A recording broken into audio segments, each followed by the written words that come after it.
Hello friends, welcome to my channel. Friends, पिछली video में हमने डिस्कस किया था सिंपल डिस्टिलेशन क्या होता है, उसके हमने प्रिंसिपल, कंस्ट्रक्शन, वर्किंग और उसका एप्लीकेशन वगैरह सब हमने डिस्कस कर चुके हैं। अब इस वीडियो में हम डिस्कस करेंगे जो काफ़ी इंपॉर्टेंट टॉपिक है, कई बार एग्जाम में आया है, ठीक है, और वो है हमारा फ्लैश डिस्टिलेशन। ठीक है, फ्लैश डिस्टिलेशन इंपॉर्टेंट है डिस्टिलेशन वाले पार्ट में। जैसे हमारा मल्टीपल इफेक्ट इवेपोरेटर था इवेपोरेशन में, वैसे हमारा फ्लैश डिस्टिलेशन इसमें इंपॉर्टेंट है, कई बार एग्जाम में आया। चलिए इसको डिटेल में देखते हैं। अगर फ्लैश डिस्टिलेशन का प्रिंसिपल की बात करें तो फ्लैश डिस्टिलेशन अगर डिफिनीशन बात करें तो flash distillation defined as a process in which entire liquid mixture is suddenly vaporized by passing from high pressure zone to low pressure zone। ठीक है, it is also known as equilibrium distillation. ये high pressure zone, low pressure zone क्या कहना चाह रहा है यह भी आप क्लियर हो जाएगा जब इसका आप डायग्राम देखेंगे या इसका फिगर देखेंगे। अभी थोड़ा प्रिंसिपल को अभी हम समझते हैं। डिफिनीशन हमारी हो गया कि हाई प्रेशर जोन से लो प्रेशर जोन में जाता है तो सडनली वेपराइज होने लगता है। ठीक है, अभी आप इतना समझिए। अब यहाँ पे अगर प्रिंसिपल की बात करें, क्या कहना चाह रहा है, क्या होता है हमारा फ्लैश डिस्टिलेशन में। पहले क्या होता है, when a hot liquid mixture is allowed to enter from high pressure zone into low pressure zone, the entire liquid mixture suddenly vaporize।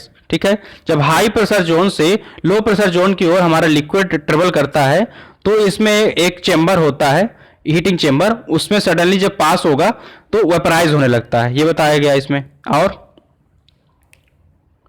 During this process chamber get cooled. अब जब हमारा suddenly vaporise होने लगेगा, इस process के दौरान जो हमारा चैम्बर होगा वो कूल होने लगेगा। ठीक है, और individual vapour phase molecules of higher volume fraction get condensate. और जो वेपर फॉर्म होंगे तो जो हमारा हाई बॉइलिंग पॉइंट वाले होंगे तो कंडेंसेट हो जाएंगे। ठीक है, और लो बॉइलिंग पॉइंट वाले होंगे तो वेपर फॉर्म में चले जाएंगे। ये हमारा इसका प्रिंसिपल होता है। इस प्रिंसिपल को डिटेल में समझेंगे फिगर के साथ और इसकी वर्किंग के साथ। ठीक, ये है हमारा फ्लैश डिस्टिलेशन का फिगर, देख सकते हैं स्क्रीन पे। इसमें देखिए क्या क्या है। इसमें एक पंप लगा हुआ है, ठीक है, बड़ा बड़ा बना देना, एग्जाम टाइम में आप वहां पंप ना बनाने लगेंगे। और वहां पे फीड चेंबर होता है, ठीक है, इसको फीडिंग चेंबर या फीड साइड बोल देंगे, साइड ऑफ फीड बोल सकते हैं। अब इस फीड में मटेरियल फीड करते हैं जिसको हमको डिस्टिलेशन करना है। ठीक है, जैसे हम यहाँ पे जनरली इसका यूज करते हैं फ्लैश डिस्टिलेशन का, पेट्रोलियम सब्सटेंस, जैसे हमारा डीजल पेट्रोल वगैरह मिक्स हो जाता है तो उसके सेपरेशन के लिए जनरली हम इसका यूज करते हैं। तो यहाँ पे फीड मटेरियल हमने फीड कर दिया और पंप के थ्रू हमारा मटेरियल अंदर जाएगा। ठीक है, पंप के थ्रू मटेरियल हमारा अंदर जाएगा और यहाँ से एक सिस्टम होता है जो क्या करता है, हीट प्रोड्यूस करता है।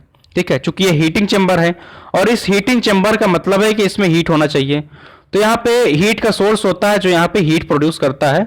और जब हमारा यहाँ से मटेरियल फीड होगा तो ये एक ट्यूब होती है। ठीक है, ट्यूब के थ्रू हमारा मटेरियल ट्रेवल करके यहाँ से ये क्लियर कर दे रहे हैं, ये जैसे ट्यूब है, इस ट्यूब के जरिए हमारा क्या होता है, मटेरियल ऐसे ऐसे घूम के यहाँ से होके ये प्रेशर रिड्यूसिंग वाल्व एक लगा होता है। प्रेशर रिड्यूसिंग वाल्व क्या करता है कि जो यहाँ से हाई प्रेशर से जाता है लो प्रेशर की ओर तो इसको प्रेशर रिड्यूस कर देता है और बाद में यहाँ जब आता है तो ये एक चेंबर होता है जिसको हम यहाँ पे वेपर सेपरेटर भी बोल सकते हैं। इसमें क्या होता है, जो लो बॉइलिंग पॉइंट वाला मटेरियल होता है वो ऊपर की ओर जाता है और जो हाई बॉइलिंग पॉइंट वाला मटेरियल होता है वो फिर से नीचे आ जाता है। फर्दर हम इसको फिर से यहाँ से लाके फीड करके फिर से हम इसका डिस्टिलेशन कर सकते हैं। ठीक है, या फिर सेपरेट मटेरियल यहाँ पे आ गया, जो लो बॉइलिंग पॉइंट वाला होगा तो ऊपर चला जाता है, हाई बॉइलिंग पॉइंट वाला नीचे आ जाता है। अब यहाँ पे हम यहाँ पे कंस्ट्रक्शन देख चुके हैं। ठीक है, वर्किंग को एक बार समझ लेते हैं जो रिटेल लिखा है इसमें। Feed is pump through a heater at the certain pressure. जो फीड होगा एक सर्टेन प्रेशर में हीटर के हीटिंग चेंबर के अंदर हमने फीड किया, जैसे आपको अभी दिखाया, यहाँ से देखिए, यहाँ से फीड गया, पंप किया हमने, फीड मटेरियल हमारा चेंबर के अंदर गया, ये हमारा हीटिंग चेंबर है या हीटर है। उसके बाद क्या बोल रहा है इसमें, liquid gate heated and inter vapour separator. अब यहाँ पे लिक्विड जो है हमारा हीटर होने लगेगा और प्रेशर रिड्यूसिंग वाल्व को क्रॉस करके हमारा कहाँ चला जाएगा, जो वेपर सेपरेटर हमारा सिलेंडर टाइप में लगा है बगल में, उस पर चला जाएगा। अब due to drop in pressure the hot liquid flash अब यहां से जब प्रेशर रिड्यूसिंग वाल्व को क्रॉस करेगा तो प्रेशर में क्या होगा, ड्रॉप होगा, ठीक है।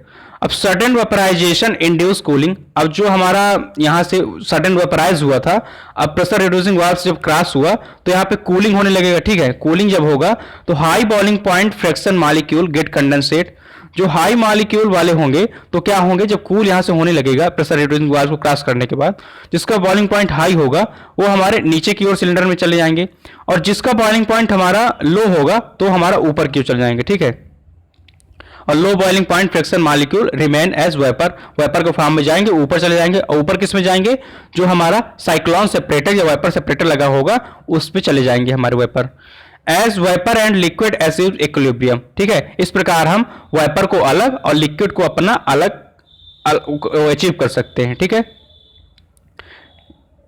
ये यहाँ पे अभी बताया, जैसे यहाँ से मटेरियल गया, मटेरियल आने के बाद यहाँ से फ्लैश डिस्टिलेट हुआ, मतलब सडन वेपराइज हुआ, सडन वेपराइज होने के बाद यहाँ से ट्यूब से क्रॉस होते हुए प्रेशर रिड्यूसिंग वाल्व को क्रॉस किया, प्रेशर रिड्यूसिंग वाल्व में आया तो इसमें कूलिंग इफेक्ट होने लगा, चूंकि सडनली इसमें हाई प्रेशर से लो प्रेशर में आया है, तो कूलिंग इफेक्ट जब आया तो जिसका लो बॉइलिंग पॉइंट था तो हमारा ऊपर की तरफ जाने लगा, जिसका हाई बॉइलिंग पॉइंट था वो हमारा नीचे की तरफ कंडेंसेट हुआ, और इस कंडेंसेट को हम नीचे से लिक्विड को प्राप्त कर सकते हैं, ठीक है, यहाँ से।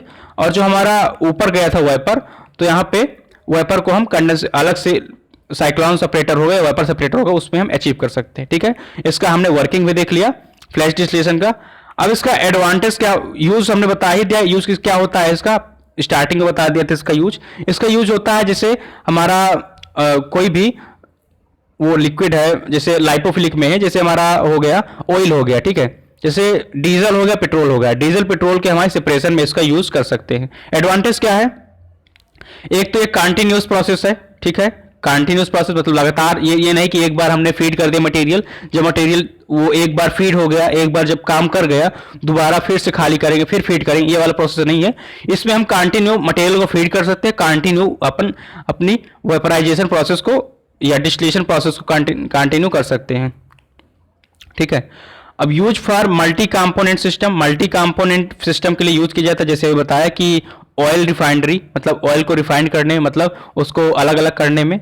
और अगर डिसएडवांटेज की बात करें फ्लैश डिस्टिलेशन की, तो it is not effective in component of comparable volatility, ठीक है, इसमें ये काम नहीं करता है। It is not effective when nearly pure compound are required, ठीक, जब ये उसमें इफेक्टिव नहीं होता है जिसमें बहुत प्योर कंपाउंड वो चाहिए, रिक्वायर होता है, क्योंकि ये सडन वेपराइजेशन के थ्रू काम करता है, और इसमें रिस्क भी रहता है कि हमारा जो जिसका हम डिस्टिलेशन कर रहे हैं वो डिस्टिलेशन हमारा प्रॉपर रिजल्ट देगा कि नहीं, इसका थोड़ा रिस्क भी रहता है, ठीक है। तो यहाँ पे हमने इसका फ्लैश डिस्टिलेशन का डेफिनेशन, प्रिंसिपल, कंस्ट्रक्शन और वर्किंग सब अच्छे से एक्सप्लेन कर दिया। वीडियो पसंद आया और लाइक कीजिए, चैनल को सब्सक्राइब कीजिए। बाकी आपको पूरा नोट्स डिस्टिलेशन वाले टॉपिक से, जो लास्ट पार्ट होगा डिस्टिलेशन वाले टॉपिक का, उसमें आपको मिल जाएगा, नहीं तो इसकी डिस्क्रिप्शन बॉक्स में हम लिंक को डाल देंगे, वहां से आप नोट्स को आराम से डाउनलोड करके पढ़ सकते हैं, ठीक है। और नेक्स्ट वीडियो हम डिस्कस करेंगे यहाँ पे फ्रैक्शनल डिस्टिलेशन, काफी इंपॉर्टेंट है वो, उसको भी हम डिस्कस करेंगे। Thank you.